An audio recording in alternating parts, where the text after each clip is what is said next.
Saudara-saudari, Injil kita pada hari ini diambil dari Injil Lukas bab 5 ayat 33 sampai 39.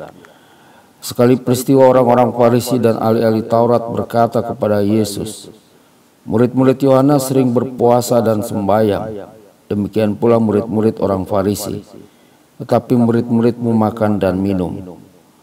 Yesus menjawab, "Dapatkah sahabat mempelai disuruh berpuasa selagi mempelai itu bersama mereka? Tetapi akan datang waktunya mempelai diambil dari mereka.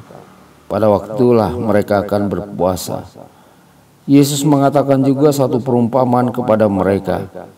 Tiada seorang pun mengoyakkan secari kain dari baju yang baru untuk ditambalkan pada baju yang tua.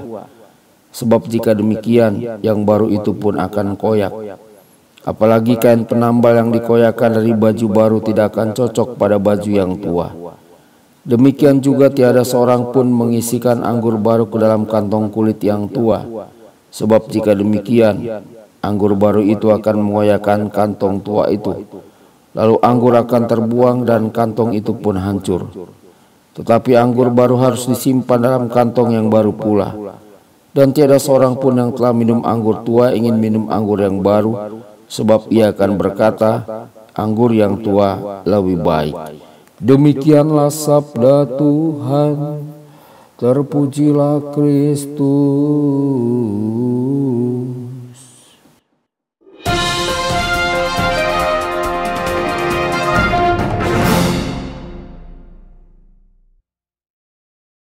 Saudara dan saudari terkasih dimanapun Anda berada, jumpa lagi dengan saya Romo Tedens dalam saluran Warta Kabar Sukacita. Semoga Anda semua dimanapun berada senantiasa dalam keadaan sehat dan bahagia. Para ahli Taurat dan orang Farisi jelas telah memperhatikan sosok otoritas baru ini, yakni Yesus. Sangat mungkin bahwa hanya sedikit dari apa yang dikatakan dan dilakukan Yesus yang luput dari perhatian mereka, bahkan sampai pada perilaku para pengikut Yesus. Para pengamat ini memiliki data. Mereka sampai pada kesimpulan menurut mereka.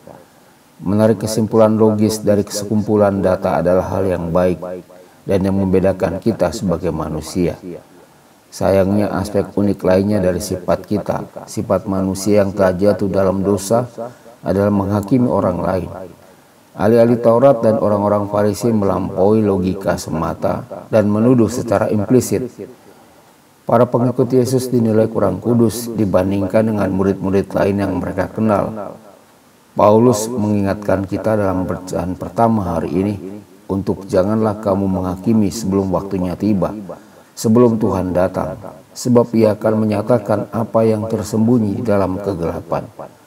Saudara-saudari, ketika orang lain menghakimi kita karena mengikut Tuhan, marilah kita tidak gelisah dan berkata seperti yang dikatakan Santo Paulus, "Aku tidak peduli sedikit pun, apakah aku akan dihakimi oleh kamu atau oleh pengadilan manusia."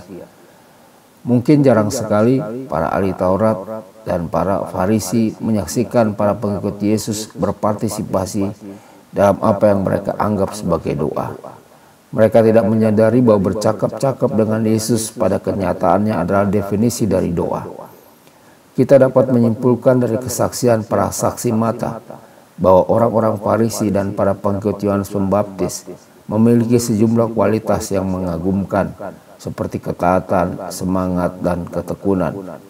Namun Yesus memanggil kita ke standar yang lebih tinggi.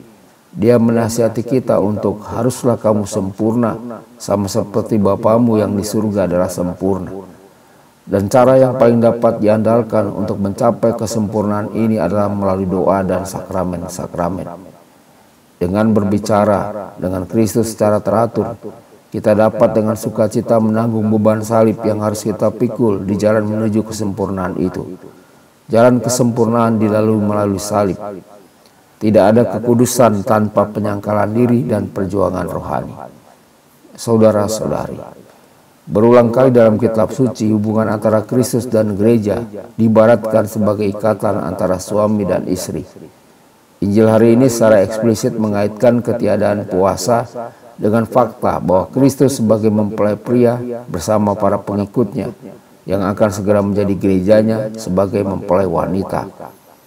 Di dunia saat ini di mana perceraian dalam pernikahan merupakan hal yang biasa terjadi, analogi ini tampaknya tidak sesuai lagi.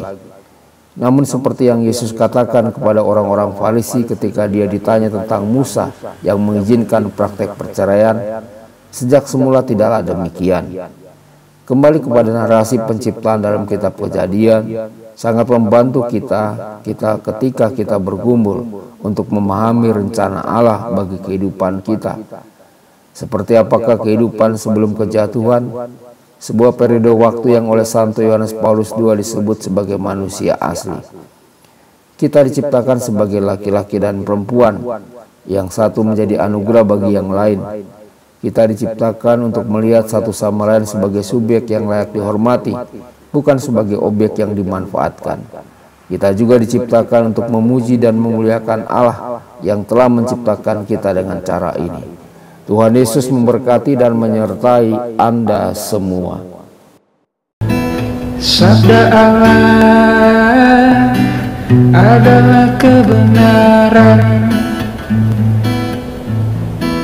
Sabda Allah adalah kehidupan.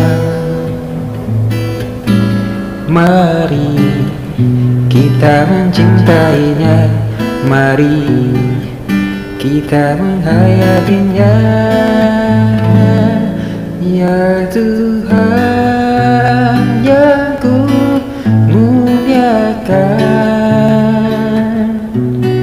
sabdamu angkat resahku.